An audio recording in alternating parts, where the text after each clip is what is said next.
Hello, English learners, and welcome back to English Podcast Rise.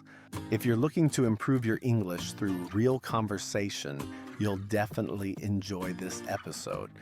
This is a real English conversation that helps you improve your speaking and listening skills. Whether you're going on a vacation or just practicing English for tourism, we'll show you the phrases and expressions travelers actually use. So, Catherine, I've been thinking about taking a short trip next month. I need a break, and I'd love to explore a new culture. What do you think about Turkey? Turkey sounds amazing! I've always wanted to visit Istanbul. The mix of ancient history and modern life is just fascinating. Plus, Turkish food is on another level. Exactly.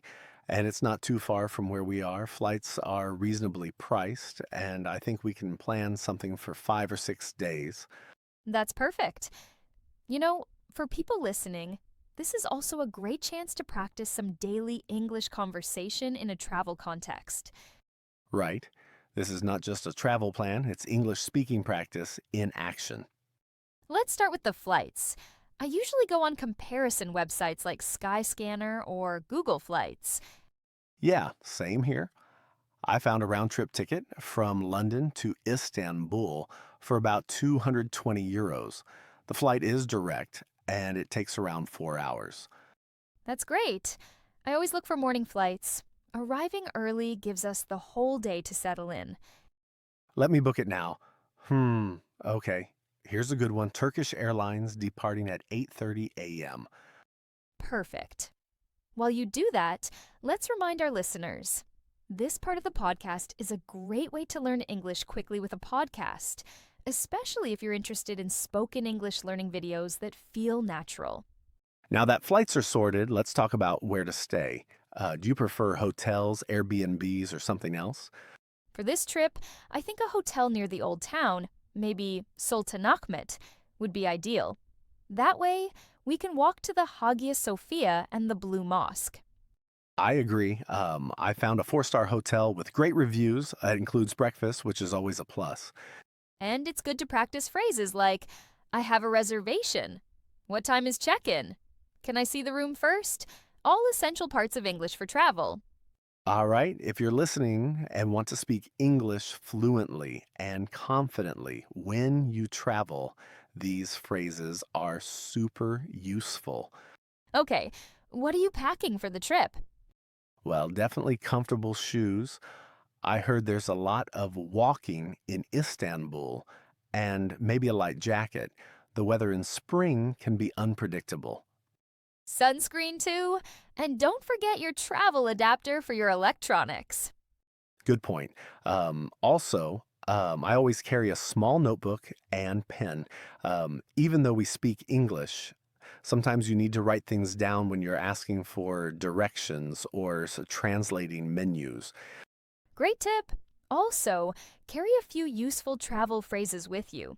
Even something like, where's the nearest bus stop? Or, how much does this cost? Yes, that's part of how to improve English speaking skills, learning phrases in context. So, what do you want to see first when we arrive? Definitely the Hagia Sophia. I want to walk around and just soak in the history. Then maybe a boat tour on the Bosphorus. And I'd love to try the Grand Bazaar. It's chaotic, colorful, and full of life. But we need to be careful not to overspend. Definitely. I remember a friend telling me you can easily get carried away. There are just so many shops. Carpets, lamps, spices, jewelry, you name it. Exactly. And the sellers are really persuasive too. I mean, it's part of the fun, the bargaining, the energy. But I'll have to set a budget before I go in. I think I'll bring a little cash and leave my cards at the hotel.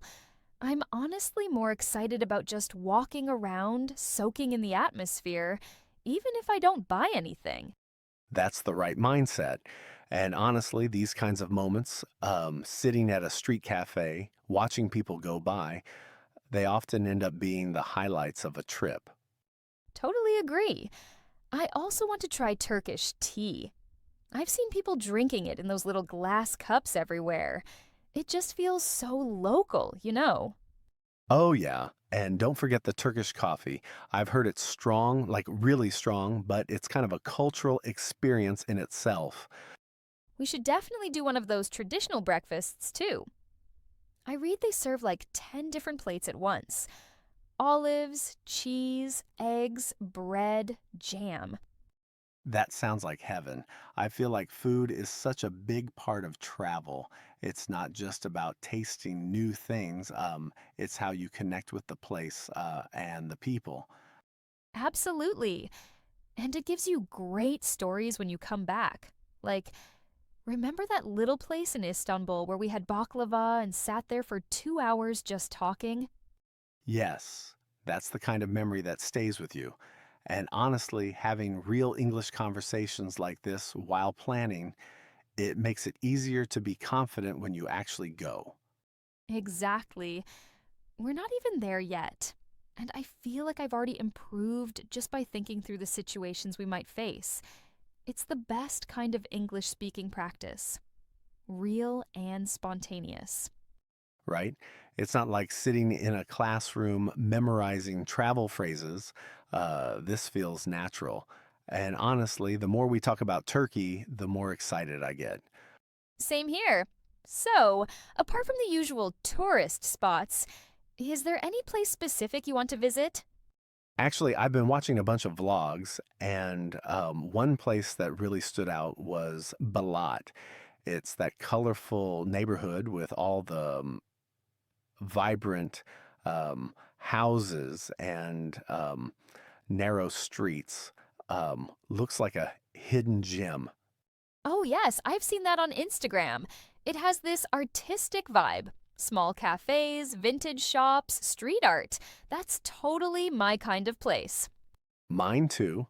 And of course, I want to walk across the Galata Bridge at sunset. The view with all the boats and the mosques in the background, it just looks magical. Definitely. I also want to explore the Asian side of Istanbul. Maybe Kadıköy. People say it's more local and less touristy. Perfect for just blending in and getting a feel of daily life there. That's smart. You get a more authentic experience. Plus, I read that the food is cheaper on that side too. Always a bonus. Always. Speaking of money, how much have you budgeted for this trip? So I did the math last night. I've set aside around 850 euros total. That's for flights, accommodation, food, and a bit of shopping. If I'm careful, that should be more than enough for 6 days. That's a good number. I'm about the same. Maybe 900 euros. I want to be able to enjoy myself without worrying about every little expense. Totally agree. I think the biggest expenses are already sorted: the flights and hotel. The rest is just about choices. Street food instead of fancy restaurants, public transport instead of taxis. Exactly. And honestly, the best meals are often at tiny family run places anyway. I'd rather eat guzlami from a lady with a cart than sit in a five-star hotel restaurant. True, and who knows, if we like it enough, maybe this trip could be more than just a holiday. Wait, what do you mean? Well, I've actually been thinking about it for a while. Like, what if we try staying there longer? Maybe look for a remote job or something part time and see how it goes. You're serious? Kind of. I mean, we're both working online anyway, and living costs in Turkey are still relatively affordable compared to the UK or France. Why not try it for a month or two? That's wild, but also exciting. And I've seen digital nomads living in places like Antalya, Izmir, even Cappadocia. It's not impossible.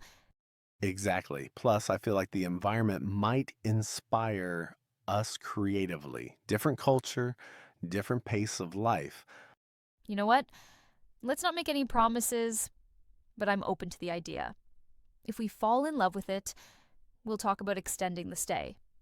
Maybe even look for co working spaces or short term rentals. Deal. And worst case scenario, we come back home with amazing memories and great stories. Honestly, this is already shaping up to be one of the most exciting things we've planned in years. Agreed. And hey, if anyone listening is thinking about doing something like this, just know it's possible. A bit of planning, a bit of courage, and a good friend to go with.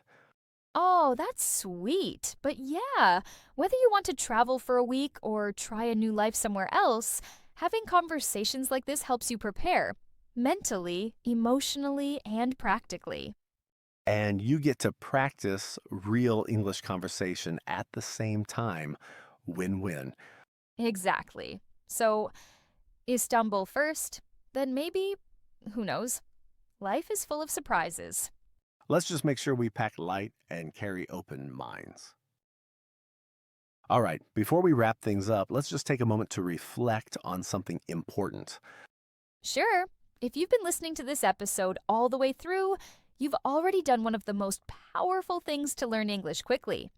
You've been listening to a real English conversation in full context with natural flow. Exactly. And here's a little tip, don't just listen passively. First, listen again, then you speak out loud and try repeating parts of the conversation. And finally, write it down. Copying or rewriting parts of the dialogue helps your brain absorb grammar and vocabulary faster.